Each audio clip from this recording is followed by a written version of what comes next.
Perkenalkan, nama saya Aprilia Tanjung dengan NPM 24013010099. Di sini saya akan menjelaskan tentang metode profesional. Standar pelaporan keuangan internasional dapat ditemukan dalam penawaran umum perdana atau IPO baru-baru ini. Misalnya total pencatatan IPO global serta persentase regional adalah sebagai berikut. Nah, di sini ada gambarnya sesuai dengan IPO. Boleh dilihat dengan gambarnya. Beberapa juga perusahaan preferensi kepada pemegang saham yang berbeda dengan penerbitan berbagai kelas saham biasanya. Penerbitan kelas saham baru dengan hak suara rendah atau tanpa hak suara, atau disebut saham B, secara efektif menciptakan nilai tambah untuk akuisisi, meningkatkan likuiditas, atau memberikan nilai publik pada perusahaan tanpa mengurangi kekuasaan keluarga.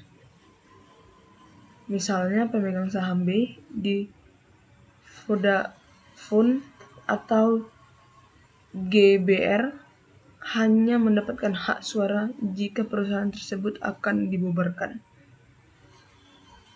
Ada 5 masalah akuntansi yang terlibat dalam penerbitan saham dalam topik-topik, yaitu yang pertama akuntansi untuk saham dengan nilai nominal, yang kedua akuntansi untuk saham tanpa nilai nominal, 3 akuntansi untuk saham yang terbitkan dalam kombinasi dengan sekuritas lain atau penjualan sekaligus.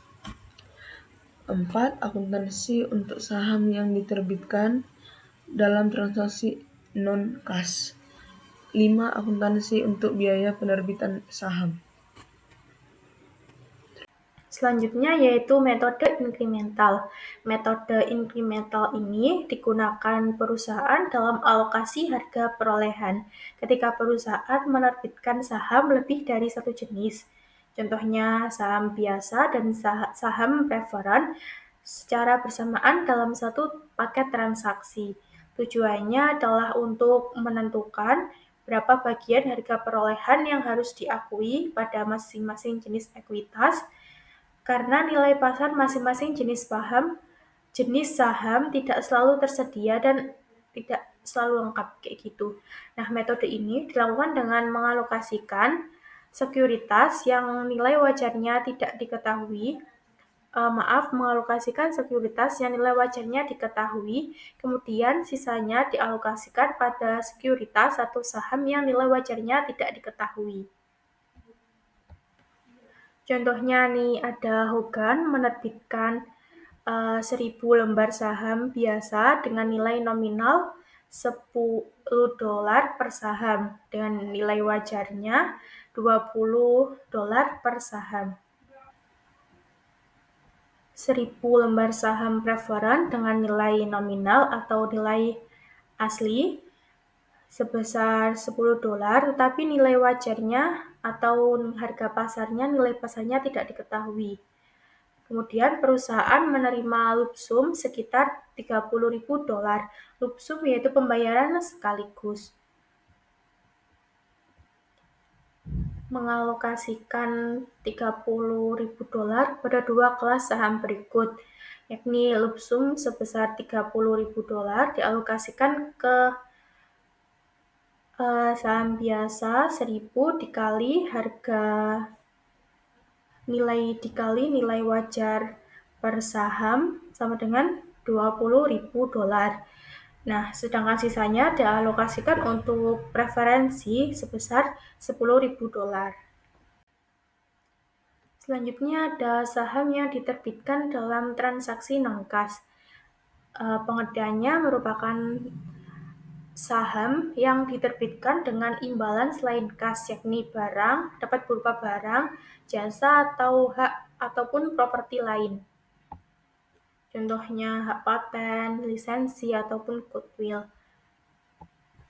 Nah, perusahaan harus mencatat saham yang diterbitkan untuk jasa atau properti selain kas pada nilai wajar barang atau jasa yang diterima, kecuali jika nilai wajar tersebut tidak dapat diukur dengan andal, maka perusahaan harus menggunakan teknik penilaian yang sesuai.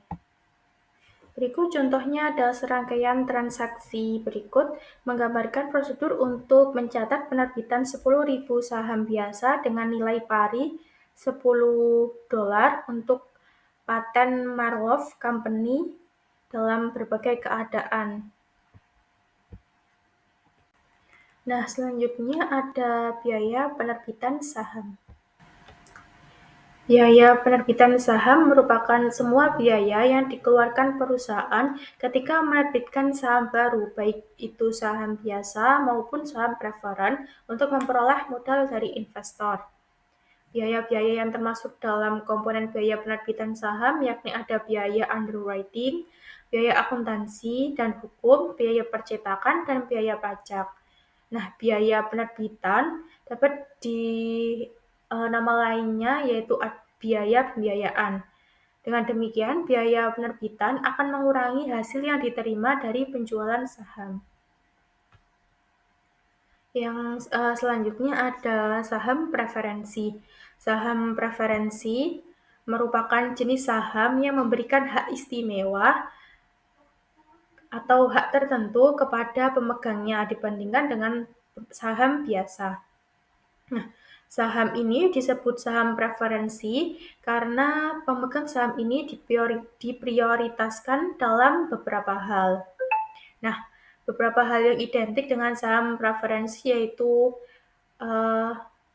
satu, ada preferensi terhadap dividen, preferensi terhadap aset jika terjadi likuidasi, sahamnya dapat dikonversi menjadi saham biasa, lalu dapat ditarik kembali pada opsi dari perusahaan, dan juga tidak memberikan hak suara.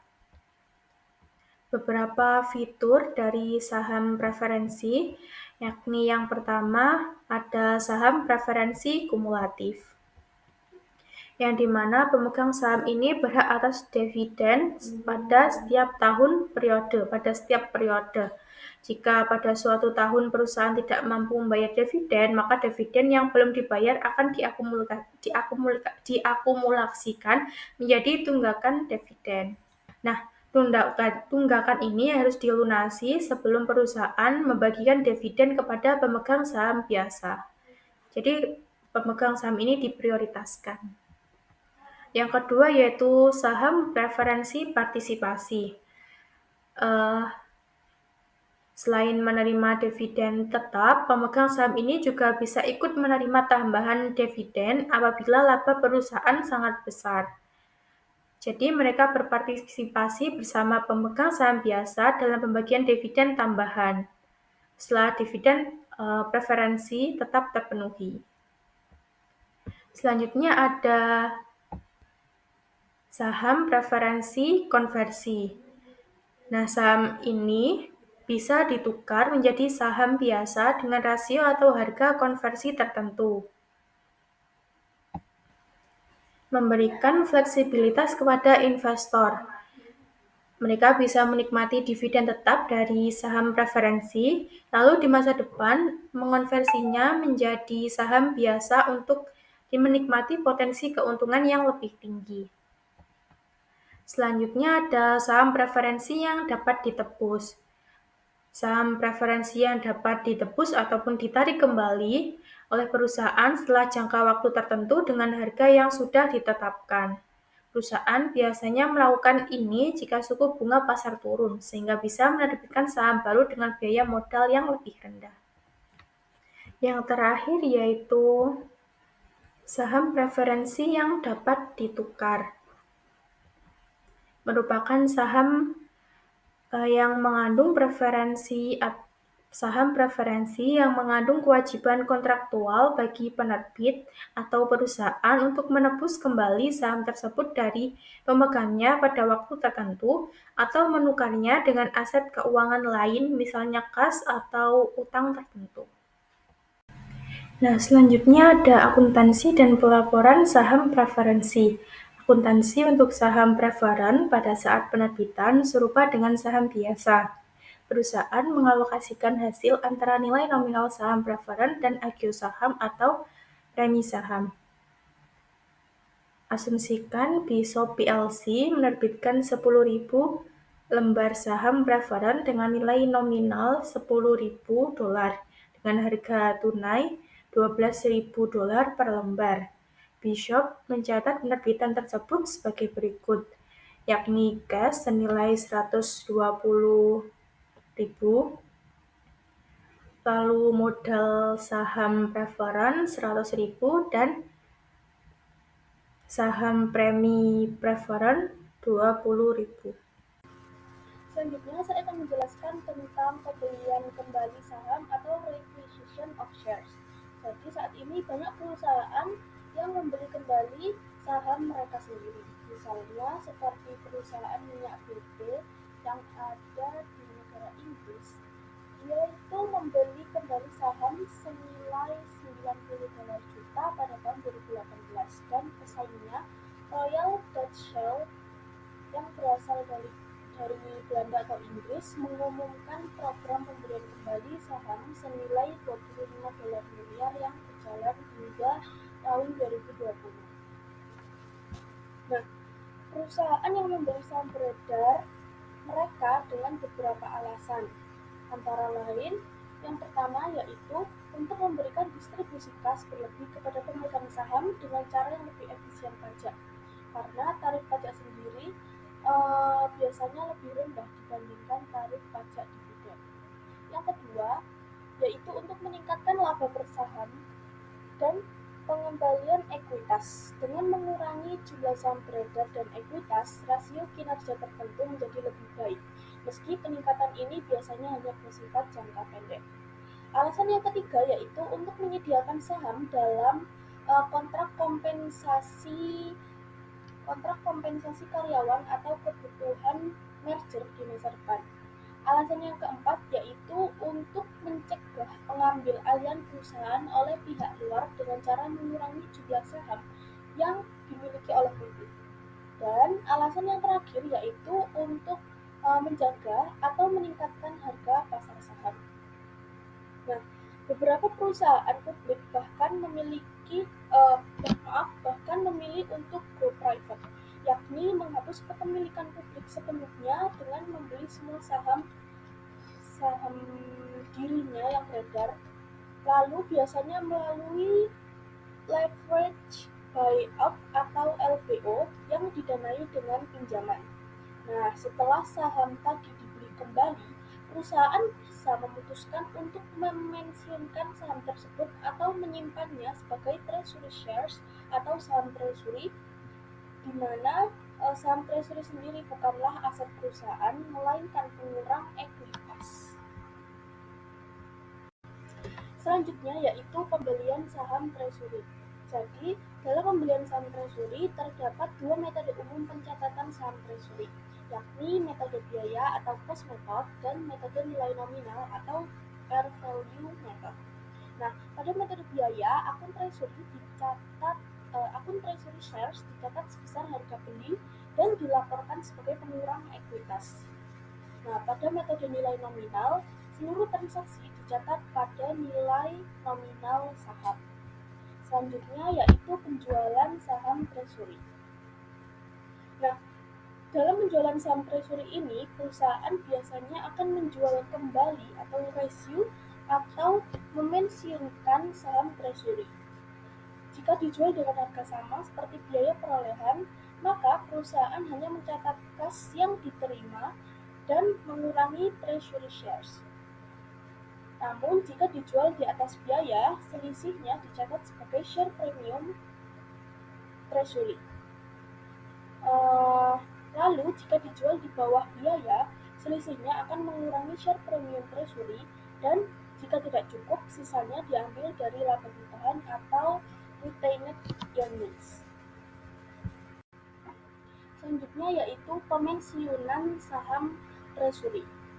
Nah, jadi dalam hal ini direksi bisa memutuskan untuk memensiunkan saham treasury yang artinya Saham tersebut dihapus permanen dari peredaran. Dalam hal ini, jumlah saham beredar berkurang dan pencatatannya mirip dengan penjualan. Hanya saja akun kas tidak akan terpengaruh. Selanjutnya yaitu makna dari angka-angka. Nah, dalam beberapa tahun terakhir, tren pembelian kembali saham terus meningkat, di mana investor biasanya menyukai pengumuman buyback karena dianggap sebagai sinyal bahwa perusahaan memiliki prospek baik dan cadangan kas yang sehat. Studi juga menunjukkan bahwa perusahaan yang melakukan buyback seringkali berkinerja lebih baik dibanding perusahaan sejenis yang tidak melakukannya. Hal ini membuat pengumuman buyback dilihat sebagai informasi penting mengenai keyakinan manajemen terhadap masa depan suatu perusahaan. Oke, selanjutnya saya akan menjelaskan mengenai kebijakan dividen. Apa sih itu? Apa sih kebijakan dividen itu? Nah, kebijakan dividen itu merupakan keputusan perusahaan mengenai seberapa besar laba yang akan dibagikan kepada pemegang saham dalam bentuk dividen dan berapa besar yang akan ditahan untuk reinvestasi. Jadi, kebijakan itu penting karena yang pertama yaitu mempengaruhi kepercayaan investor terhadap perusahaan. Yang kedua, berdampak pada harga saham di pasar, dan yang ketiga yaitu menentukan likuiditas perusahaan setelah membayar dividen. Nah, menentukan jumlah dividen yang tepat untuk dibayarkan merupakan keputusan manajemen keuangan yang sulit. Nah, perusahaan yang sudah rutin membayar dividen biasanya itu enggan mengurangi atau menghapusnya karena khawatir pasar modal akan bereaksi negatif. Nah, jenis pemegang saham seperti individu, institusi, kena pajak atau tidak juga mempengaruhi kebijakan dividen. Nah, terdapat alasan perusahaan tidak membagikan seluruh laba sebagai dividen. Yang pertama yaitu memenuhi perjanjian dengan kreditur untuk menahan laba guna melindungi aset. Lalu yang kedua yaitu memenuhi persyaratan hukum agar modal disetor tidak dibagikan. Yang ketiga yaitu menahan laba untuk pembiayaan internal atau ekspansi usaha. Lalu yang keempat yaitu meratakan pembayaran dividen, seperti menyimpan laba di tahun baik untuk digunakan di tahun buruk. Dan yang terakhir yaitu membentuk cadangan untuk mengantisipasi kerugian atau kesalahan perhitungan laba. Selanjutnya, dividen itu memiliki berbagai jenis. Yang pertama itu ada dividen tunai atau cash dividend. Nah, dividen tunai ini tuh dibayar dalam bentuk uang tunai, lalu saat diumumkan menjadi kewajiban lancar atau pure liability, dan tidak boleh dibayarkan pada saham treasury. Nah, prosesnya itu ada 3, yaitu tanggal deklarasi yang mencatat kewajiban dividen, lalu yang kedua yaitu tanggal pencatatan, ini tidak ada jurnalnya, lalu yang terakhir adalah tanggal pembayaran yang mengurangi kas. Nah, contohnya itu dapat dilihat dalam kasus Roadway Freight Corp. Jadi pada tanggal 10 Juni mengumumkan dividen tunai sebesar 50 sen per saham yang akan dibayarkan pada 16 Juli kepada seluruh pemegang saham yang tercatat pada 24 Juni. Maka jurnalnya itu terdapat di gambar di samping ini, yaitu yang pertama yaitu tanggal deklarasi, yaitu 10 Juni ada retained earnings cash dividend declare pada dividen payable sebesar 900.000.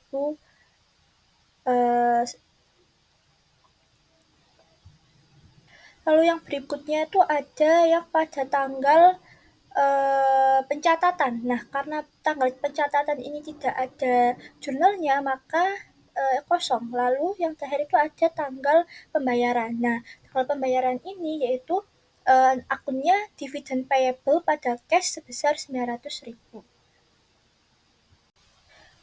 Yang kedua itu ada dividen properti atau property dividend. Nah, ciri-cirinya dari dividen properti itu yang pertama dibayar dalam bentuk aset selain kas, misalnya investasi.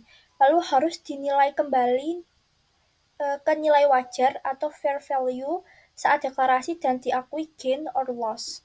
Nah, contohnya itu dapat kita lihat pada kasus Thyssen Ltd yang mengalihkan sebagian investasinya dalam sekuitas dengan nilai tercatat sebesar 1.250.000 Hong Kong kepada para pemegang saham dengan mendeklarasikan dividen properti pada tanggal 28 Desember 2021 yang akan didistribusikan pada tanggal 30 Januari 2022 kepada para pemegang saham yang tercatat pada tanggal 15 Januari 2022.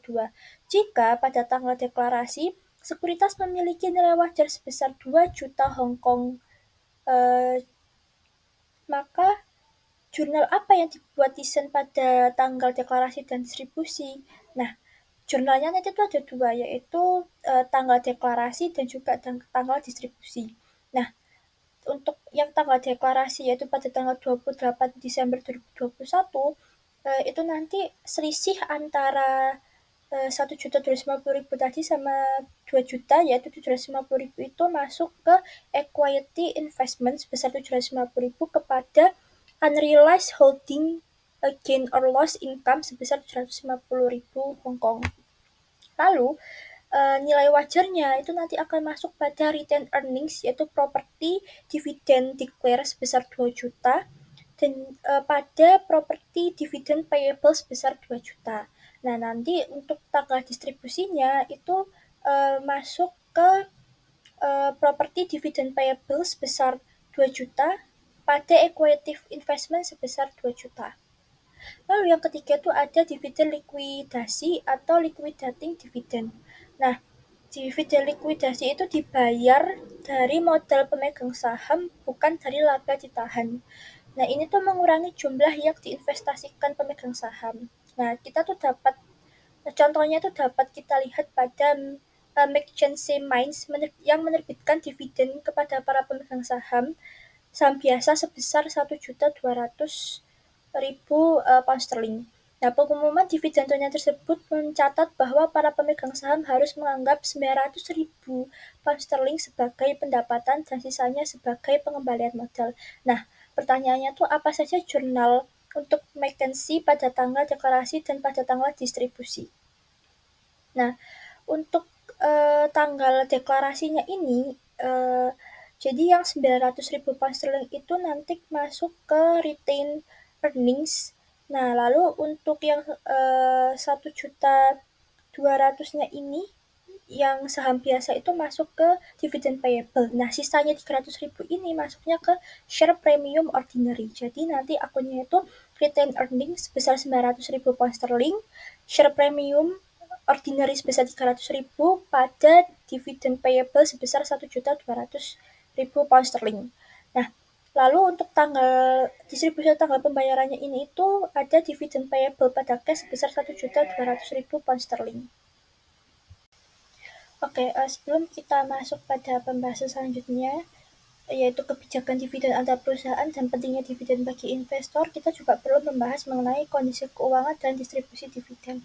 Jadi sebelum membayar dividen, perusahaan tuh harus memastikan likuiditasnya tuh cukup. Jadi laba ditahan tuh mungkin ada, tapi jika seluruh aset berupa aset tetap, maka membayar dividen tunai itu berarti harus menjual aset atau berhutang.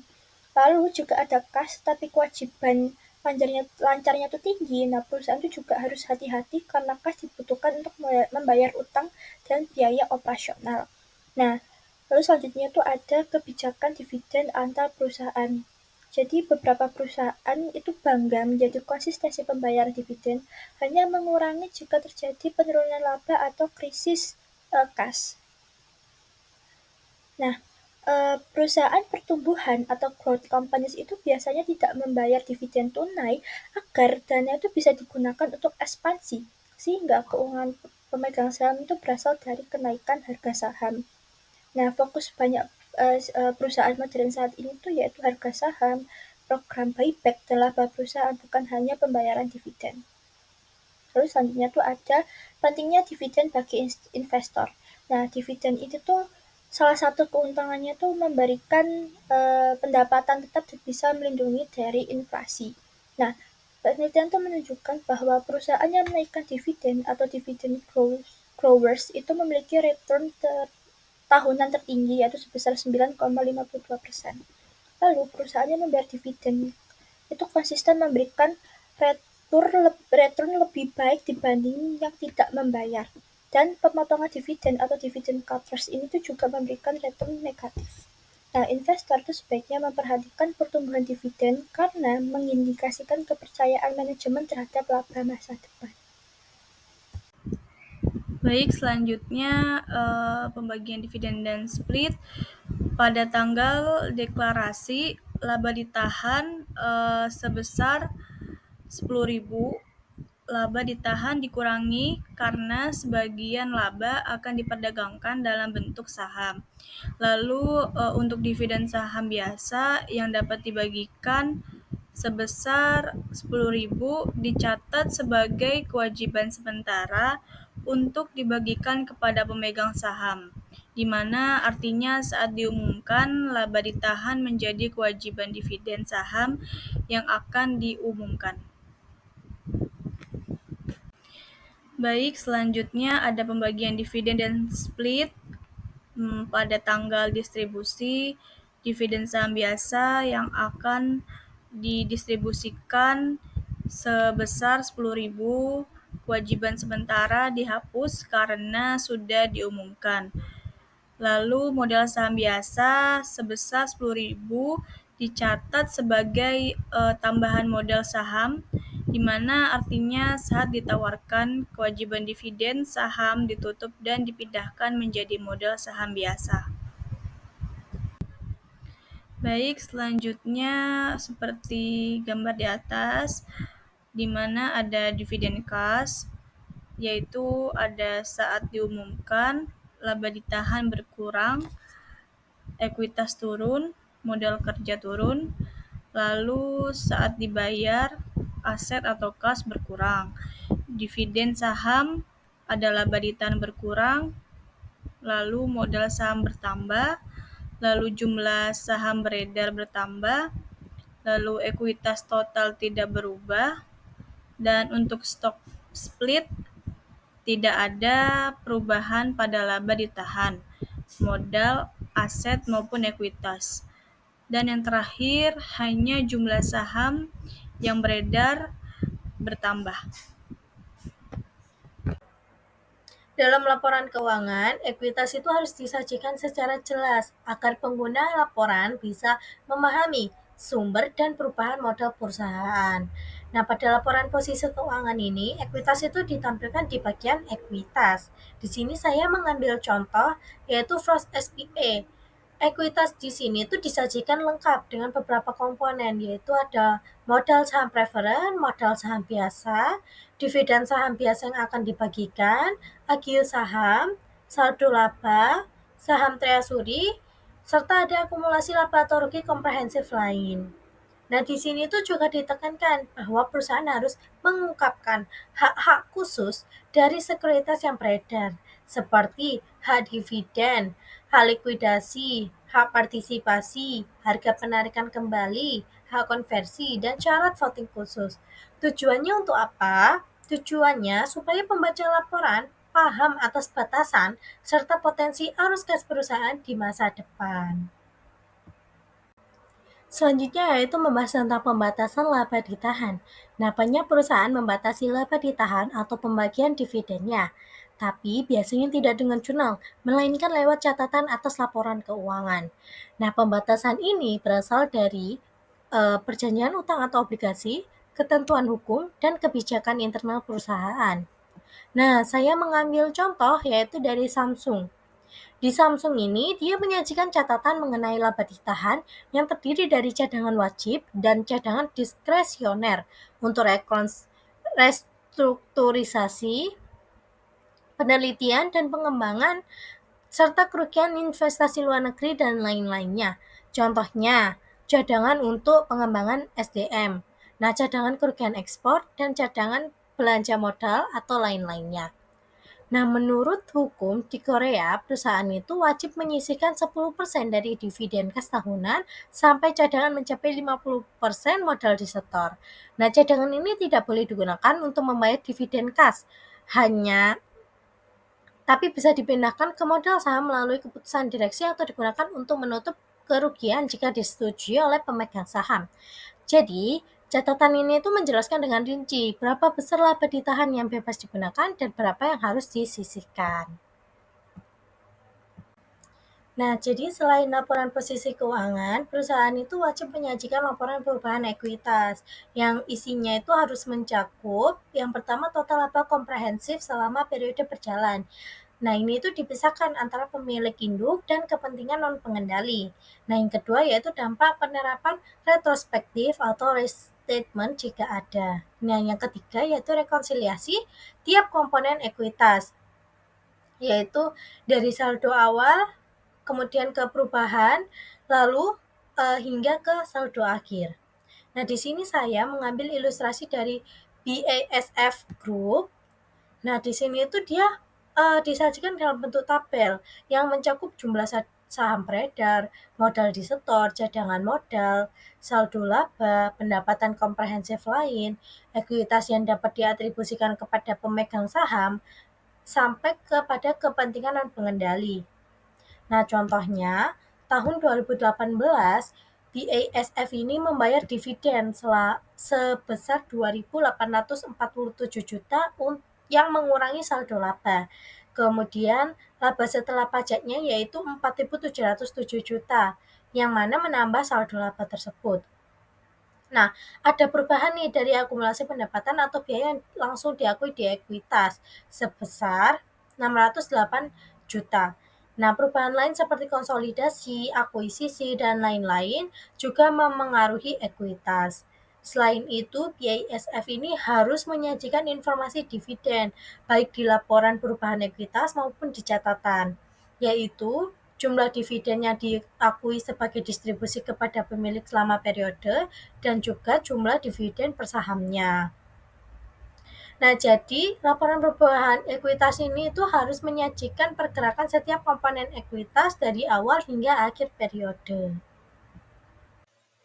Oke, selanjutnya di sini saya akan menganalisis dari beberapa yang sudah dijelaskan oleh teman saya tadi. Di sini ada kasus yaitu Gerbers INC mencatat laba bersih sebesar 360.000, dividen preferent 54.000 dolar, dan rata-rata ekuitas pemegang saham biasanya yaitu 2.550.000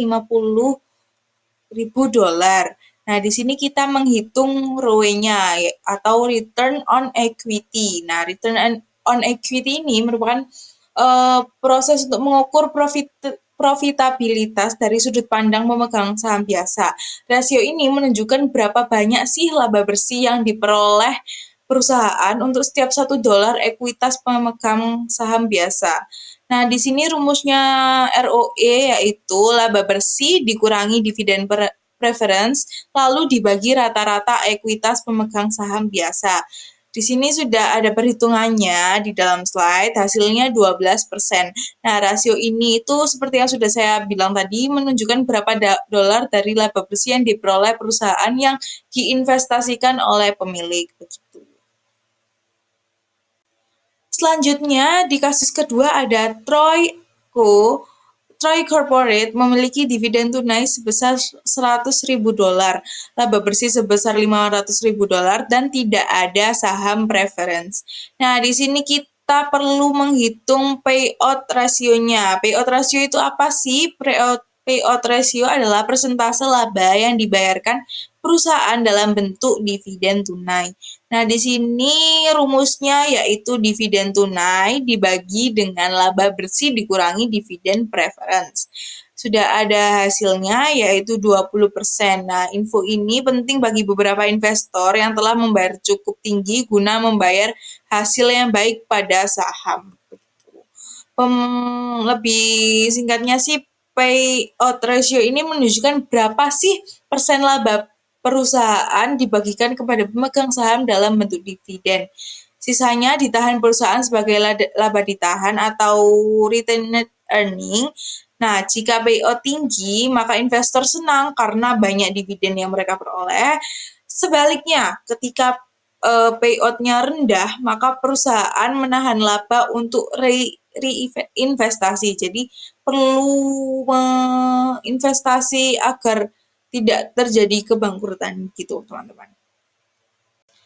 Oke, yang terakhir kita ada kasus dari Troyco lagi, memiliki ekuitas pemegang saham biasa sebesar $1 juta dengan jumlah saham beredar sebanyak 100.000 saham. Nah, di sini kita perlu menghitung book value per share-nya. Sebelum kita menghitung, kita harus mengetahui dulu book value per share ini apa sih? Yaitu adalah ukuran nilai minimum yang akan diterima pemegang saham jika perusahaan dibubarkan. Nilai ini penting untuk membandingkan harga pasar saham apakah saham mahal atau murah dibanding nilai bukunya. Begitu, dari slide ini sudah ada jelas ya guys rumusnya. Untuk rumusnya yaitu total ekuitas pemegang saham biasa dibagi dengan jumlah saham biasa beredar. Hasilnya di sini ada $10 per share. Nah, jumlah per saham ini menunjukkan jumlah yang diterima jika perusahaan dilikuidasi berdasarkan jumlah ekuitas dan saham yang dilaporkan dalam neraca. Gitu. Terima kasih atas perhatiannya teman-teman. Mohon maaf jika ada kesalahan kata dari kelompok kami. Kami ucapkan terima kasih. Wassalamualaikum warahmatullahi wabarakatuh.